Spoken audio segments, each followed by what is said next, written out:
నా పేరు రాచమల్ల హరినాథ్ రెడ్డి. నేను ఫిబ్రవరి 2020 సంవత్సరం నుండి కూడా అనంతపురం జిల్లా ప్రధాన కోర్టులో జిల్లా పబ్లిక్ ప్రాసిక్యూటర్గా పనిచేస్తూ ఉన్నా. ఈ 5 సంవత్సరాల్లో నాపైన ఎటువంటి ఆరోపణలు లేవు. తర్వాత ఇప్పుడు నాపైన ఒక ఫయాజ్ అనే జూనియర్ న్యాయవాది కేవలం ఒక 5-6 సంవత్సరాల నుంచి ఆయన కోర్టు ఆయన నాపైన డైరెక్టర్ ఆఫ్ ప్రాసిక్యూషన్ వారికి ఏదో ఫిర్యాదు చేసినట్లు, ఆ ఫిర్యాదు చేసినారని చెప్పేసి ఈనాడు పేపర్లోనూ అదేవిధంగా ఆంధ్రజ్యోతి పేపర్లోనూ రాయడం జరిగింది. అవి రాసిన వాళ్ళు కూడా కనీసం నన్ను వివరణ అడగలే, ఏమని అడగకోకుండా రాశారు. నాకు వితౌట్ నోటీస్ రాసినారు. తర్వాత ఇప్పుడు ఎవరైతే నా పైన ఆరోపణలు చేశారో ఆ ఫయాజ్ అనే వ్యక్తి చరిత్ర కూడా మీకు చెప్పాల్సిన అవసరం ఉంది మీడియాకు. ఆ ఫయాజ్ అనే వ్యక్తి వాళ్ళ నాన్న దాదాపీర్ అని ఎస్ఐగా పనిచేస్తారు. ఆయన అనేక అవినీతి ఆరోపణలు ఉన్నాయి, ఏసీబీ కేసులు ఉన్నాయి, విపరీతమైన కేసులు. ఈ మధ్యనే జనవరిలో సస్పెండ్ కూడా అయ్యాడు. 10,000 లంచం తీసుకుంటూ పట్టుబడి జనవరి 21 తేదీన సస్పెండ్ అయ్యాడు, నల్లమండలో పనిచేస్తూ. ఆయన పేరు దాదాపీర్. అటువంటి అవినీతి చక్రవర్తికి పుట్టినవాడే ఈ ఫయాజ్. ఈ ఫయాజ్ తర్వాత వీళ్ళ నాన్న ఇద్దరు కలిసి వీళ్ళకు 2 ఇళ్ళు, ఇక్కడ ఓబుల్దేవ్ నగర్లో 2 ఇళ్ళు ఉన్నాయి అనంతపురంలో. ఆ 2 ఇళ్లలో ఒక ఇంట్లో రాజేష్ అనే వ్యక్తి బాడుకున్నాడు. ఆ రాజేష్ అనే వ్యక్తి బాడుకున్నాడు. దాని పక్కన ఇంట్లో వేరే వాళ్ళు ఉంటూ వాళ్ళు వ్యభిచారం నడుపుతున్నారు. ఆ ఇంట్లో ఇట్లా వ్యభిచారం నడుపుతున్నారు, మాకు ఇబ్బందిగా ఉంది అని చెప్పేసి ఆ రాజేష్ అనే వ్యక్తి ఈ దాదాపీర్కు ఈ ఫయాజ్కు కంప్లైంట్ చేస్తే వాళ్ళు వచ్చి ఇతనిపైన దాడి చేసి కొట్టి, నువ్వు గుట్టు చప్పుడు కాకుండా నువ్వు ఊరికే ఉండాలని చూసి చూడనట్లు పోవాలా అని చెప్పేసి వాళ్ళపైన కట్టెతో తలపైన కొట్టడం జరిగింది. కొడితే 2018లోనే కేసు టౌన్ పోలీస్ స్టేషన్లోనే క్రైమ్ నంబర్ 276/2018 గా నమోదైంది. అది CC 635/2020 ఇక్కడే ADM కోర్టులో విచారణకు వచ్చింది. ఆ కేసులో దాదాపు 25 వాయిదాలు, 2018 కేసు, బాగా వినండి సార్, 2018 కేసు 2021లో పోలీసులు ఛార్జ్ షీట్ దాఖలు చేశారు. 2021 నుంచి 25 వరకు సమస్య తీసుకోకుండా ఇదే కోర్టులో న్యాయవాదిగా తిరుగుతూ, అదే కోర్టులో కూడా తిరుగుతూ సమస్య తీసుకోకుండా పోలీసు వాళ్ళని మేనేజ్ చేస్తూ, తర్వాత కోర్టును కూడా మభ్యపెడుతూ, కోర్టును మోసం చేస్తూ 5 ఏళ్ల పైన అయింది. ఈ రోజుకు నోటీసులు తీసుకోలేదు అంటే ఇతను ఎంతటి ఘనుడో మీరు అర్థం చేసుకోవచ్చు. మరి ఇంతటి చరిత్ర కలిగిన అతని పైన ఆ కేసు కూడా వాళ్ళిద్దరి పైన ఉంది. తండ్రి కొడుకు ఇద్దరి పైన దాదాపు ఎస్ఐ ఈయన చరిత్ర ఏంటంటే ఈయన కేసులు తెచ్చుకోవడం, స్టేషన్లకు పోవడం, అడుక్కోవడం, 4-5 కేసులు తెచ్చుకోవడం, ఇట్లా అందరిపైన పిటిషన్లు పెట్టడం, జడ్జిల పైన పిటిషన్లు పెడుతున్నాడు, పోలీసు వాళ్ళ పైన పెడుతున్నాడు. ఇప్పుడే నేను ఆ FIR ఇవ్వండి 2018 అని CA గారిని అడిగితే, సార్ మీరు దయచేసి కోర్టులో తీసుకోండి, అతను మా మీద కూడా పిటిషన్లు పెడతానని అందరికీ, స్పీకర్ అందరికీ, కాబట్టి అతను మాకు చాలా డేంజర్ గా ఉన్నాడని చెప్పేసి ఆయన CA గారు కూడా చెప్పడం జరిగింది. ఇది ఆయన చరిత్ర. మళ్ళీ ఈ కేసులో ఇప్పుడు ఏదైతే ఆరోపణలు చేశారో ఆ కేసులో ఆమె అక్కడ ఉంది, ధనలక్ష్మి అని, ఆమె కొడుకును హత్య చేసినారు. ఎవరు ఒక లేడీ, రోనియా అనే లేడీ హత్య చేసింది. అది ఎక్కడ జరిగింది? అది ఈ బ్రాహ్మణపల్లి దగ్గర స్కందా వెంచర్లో జరిగింది అది హత్య. ఆ హత్య జరిగినప్పుడు ఏముందంటే వాళ్ళు ఇద్దరు ఏదో అక్రమ సంబంధంతో జరిగింది అది హత్య. ఆమె రోనియా అనే ఆమె ఏదో న్యూడ్ ఫొటోస్ అతను చనిపోయిన వ్యక్తి తీసుకురాలని చెప్పేసి ఆ న్యూడ్ ఫొటోస్ తీసుకొని బ్లాక్ మెయిల్ చేస్తున్నాడని, ఆ విధంగా 1 నెల నుంచి ఆ స్కందా వెంచర్లో ఉంటూ వాళ్ళిద్దరు బాగా ఏదో డిస్ప్యూట్స్ వచ్చి అతన్ని చంపేసిందని కేసు. అది ఆ కేసులో విచారణ జరుగుతోంది. విచారణ జరిగేటప్పుడు నేను ఆ రోజు ఆమెకు సాక్షి నేర్పిస్తున్నా, ధనలక్ష్మికి ఈ విధంగా చెప్పాలమ్మా అని చెప్పేసి. సాక్షి నేర్పించేటప్పుడు ఇద్దరు ఫయాజు, హనుమంత నాయక్ అని ఇద్దరు అడ్వకేట్లు ఇటు వచ్చారు మా రూమ్కి, ఇదే ఆఫీస్కి. వాళ్ళిద్దరు జూనియర్ అడ్వకేట్లే వచ్చి, సార్ ఏదో ఆమె 10 లక్షలు అడిగిందంట, 5 లక్షలు అయితే ఏదో ఇస్తుంది, రాజీ అవుతారంట సార్ అని చెప్పి అడిగారు. ఆయమ్మ ఆడే చూడండి, అడగండి అని చెప్పారు. ఆయమ్మ ఏం చెప్పింది, సార్ వీళ్ళు ఇట్లే చెప్తాంటారు, ప్రతిసారి రాజీ అంటారు, వాయిదాలు తీసుకుంటున్నారు, నాకు నమ్మకం లేదు సార్ అని అంటే, వాళ్ళు ఏమన్నారు, హనుమంత నాయకు లేదు, డబ్బులు మా దగ్గర 4 లక్షలు ఇచ్చింది, నా దగ్గర ఉన్నాయి, ₹1,00,000 కోసం వాయిదా అడుగుతున్నాం సార్ అని చెప్పారు. సరే చెప్పి ₹1,00,000 కోసం వాయిదా అడుగుతున్నారు కదని సరే అన్నా. మళ్ళీ ఆ రోజుకి జడ్జి గారు కూడా లేరు. తర్వాత విషయం చెప్పినాం జడ్జి గారికి, రాజీ 5 lakhs జరిగింది సార్, ఇలా ఒప్పుకున్నారని చెప్పి చెప్పినాం. తర్వాత ఆ రోజు కోర్టులో వాయిదా పిలిస్తే ఆ లోపల ఈ 15 రోజులు గ్యాప్ వచ్చింది. ఆ గ్యాప్ లో విట్నెస్ సర్చ్ చేసుకున్నారు. విట్నెస్ సర్చ్ చేసుకొని కేసు వీక్ గా ఉంది, దానికి మెయిన్ డైరెక్ట్ ఎవిడెన్స్ లేదు. సో ఆమెకు మోసం చేయించనే ఉద్దేశంతో 4 lakhs వీళ్ళే కొట్టేయించనే ఉద్దేశంతో ఆ కేసు మేము కంటెస్ట్ చేస్తామని చెప్పి చెప్పడం జరిగింది. అప్పుడు ఏమ్మా ఇన్నాళ్ళు రాజీ అన్నారు కదా జడ్జి గారు అడిగితే అప్పుడు ఏమి చెప్పింది కోర్టులో, లేదు సార్ ఇట్లా 4 lakhs మా దగ్గర ఉన్నాయంటే నేను రాజీకి ఒప్పుకున్నాను సార్, మళ్ళీ ఇప్పుడు ఇట్లా చెప్తున్నారు సార్ అని అంటే కోర్టులోనే ఓపెన్ కోర్టులోనే జడ్జి గారు ఇష్టానుసారంగా ఫయాజ్ను హనుమంత నాయకులు ఇద్దరిని దండించడం జరిగింది. దండించిన తర్వాత వాళ్ళు అనవసరంగా నా మీద ఈ పిటిషన్ పెట్టినది కూడా ఫిబ్రవరిలో డిసెంబర్ 21వ తేదీ ఇది ఆయన పెట్టిన పిటిషన్. ఇది దీంట్లో ఈ పిటిషన్ లో జిల్లా జడ్జికి మాత్రం పెట్టలే కాపీ, అందరికీ చీఫ్ మినిస్టర్ గారి నుంచి, హోమ్ మినిస్టర్ గారి నుంచి, మొత్తం DGP, collector, director of prosecution, chief justice of AP మొత్తం 15 మందికి పెట్టినారు పిటిషన్. ఎప్పుడు డిసెంబర్లో. నాకు తెలియదు, జిల్లా జడ్జికి తెలిసింటే నాకు తెలిసిండేది, జిల్లా జడ్జి గారికి కూడా పెట్టలే. మొన్న సడన్ గా ఇది అక్కడ డైరెక్టర్ ఆఫ్ ప్రాసిక్యూషన్ గురించి ఎస్పీ గారికి వచ్చింది. ఎస్పీ గారు 2 టౌన్ రాశారు.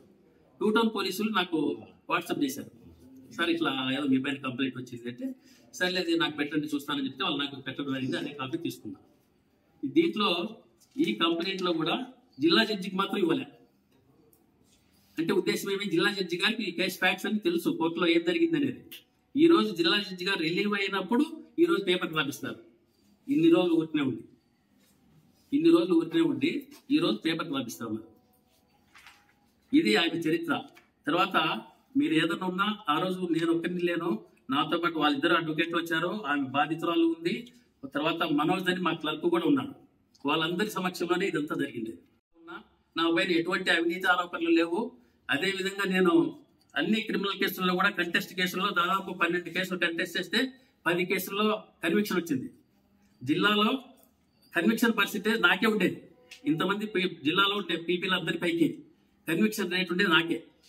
మరి ఈ రోజు నా పైన అవినీతి ఆరోపణలు చేసి ఏదో లక్షలు తీసుకున్నానని, ఈరోజు ఎటువంటి ఆధారం లేకుండా చేశారని చెప్పేసి ఇట్లా పెట్టారు సార్ పిటిషన్ అని చెప్పేసి, నేనే సార్ నేను ఉన్న నా కేసులో పీపీగా వేరే పీపీని సబ్స్టిట్యూట్ పీపీని నియమించండి అని చెప్పేసి మన 2వ తారీఖున నేను నా దృష్టికి వచ్చిన వెంటనే ఇది వేసిన, మేము కూడా వేసిన, నేను చేయను సార్ ఆ కేసు అని. తర్వాత ఈ ఫయాజ్ కేసులు ఏవైనా కానీ కోర్టులో వస్తే ఫయాజ్ నా పైన వ్యక్తిగత ఆరోపణలు చేశాడు కాబట్టి నేను ఎటువంటి కేసులు కూడా ఆయన చేయను అని చెప్పేసి జడ్జి గారికి స్పష్టంగా చెప్పినాను. ఇది జరిగిండేది.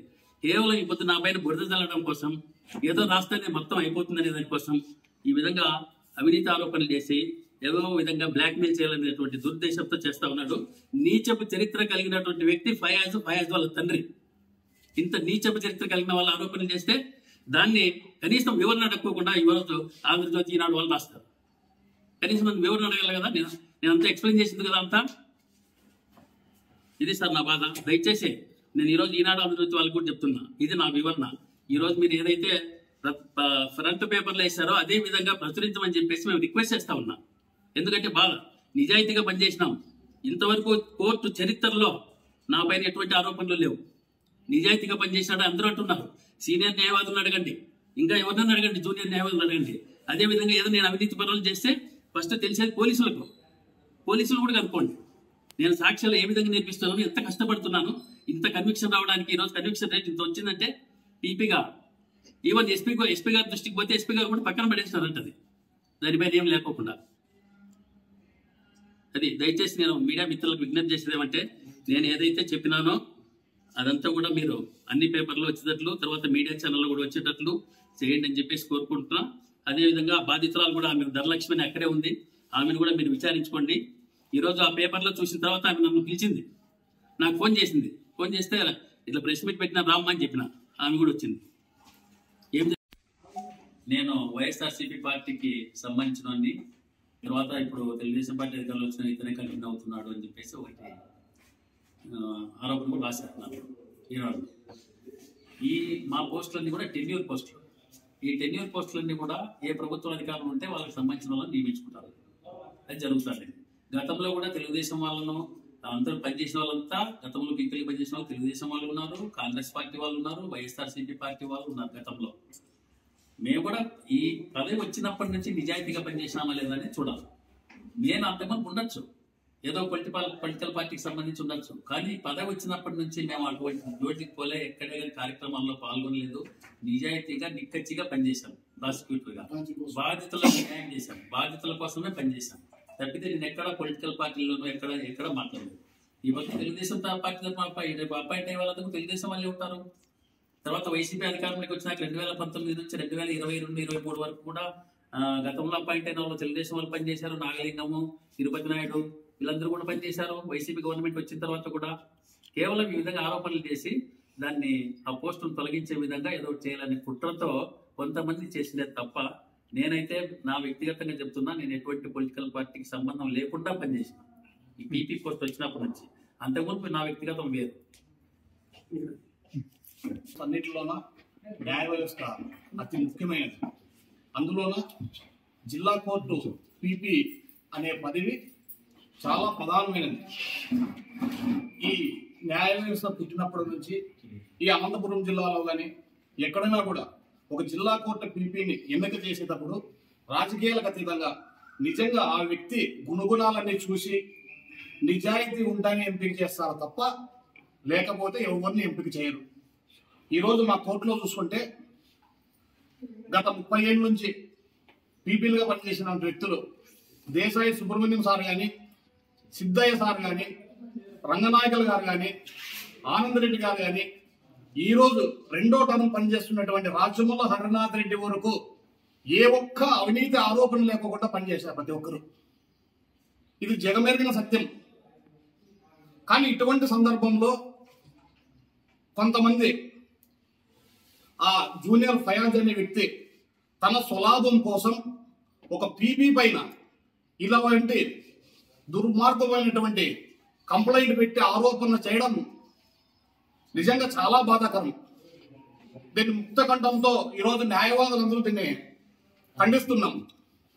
అదేవిధంగా ఇటువంటి వ్యక్తి ఒక ఆరోపణ చేస్తే కొంతమంది ఒకరో ఇద్దరు న్యాయవాదులు ఈ హరినాథ్ రెడ్డి పైన లేదంటే ఆ పని పైన వ్యామోహం ఉన్నటువంటి వాళ్ళు వాస్తవాలు చెప్పాలి కానీ అగ్గికి అజ్యం పోసినట్లు దానికి ఏదో కథలు చెప్పి కనీసం పీపీ వివరణ తీసుకోకుండా పేపర్కి ఇవ్వడం చాలా దుర్మార్గమైన పని. ఈ విషయాన్ని ఇమీడియట్ గా నిన్ననే బార్ అసోసియేషన్ ఎన్నికలు జరిగాయి, కొత్త కమిటీ ఎన్నికైంది. రేపు బార్ ప్రెసిడెంట్ గారికి కూడా ఇమీడియట్ గా ఈరోజు సాయంత్రమే కంప్లైంట్ చేసి బార్లో కూడా తీర్మానం చేసి బార్ కౌన్సిల్ కూడా ఇటువంటి వ్యక్తుల గురించి కంప్లైంట్ చేస్తున్నాం.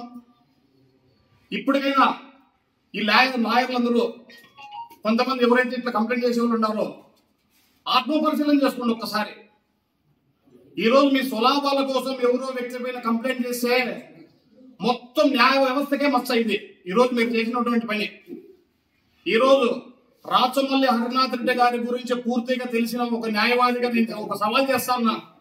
ఇతని విషయంలో ఏ ఒక్క అవినీతి ఆరోపణ ఈ రాసిన వాళ్ళు కానీ కంప్లైంట్ చేసినట్టే కానీ లేదా వీళ్ళకి ఎవరైనా లోపల మద్దతు తెలిపి సలహా చెప్పిన వాళ్ళగా నిరూపిస్తే ఈ రోజు నుంచి ఇంకా న్యాయవాద పట్టా కూడా చించేసి కోర్టుకి రావాలని చెప్పి నా కొడుకు 30 ఏళ్ళ వయసులోనే ఆయన చంపింది. నా పేరు ధనలక్ష్మి సార్. ఆమె రోనియా సార్. నేను ఎప్పుడు మాట్లాడిన నాకు భయం రకంగా, కానీ సార్ మీద ఇట్లా ఇది చేయడము చాలా అన్యాయం సార్.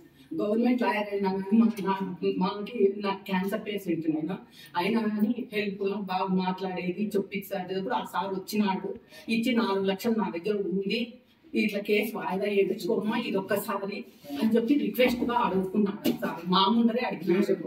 పేరు ఫయాజ్ హనుమంతు ఇద్దరు సార్ వాళ్ళు అడగొచ్చి మాట్లాడినారు. మాట్లాడి నన్ను రిక్వెస్ట్ అడుగుతున్నారు.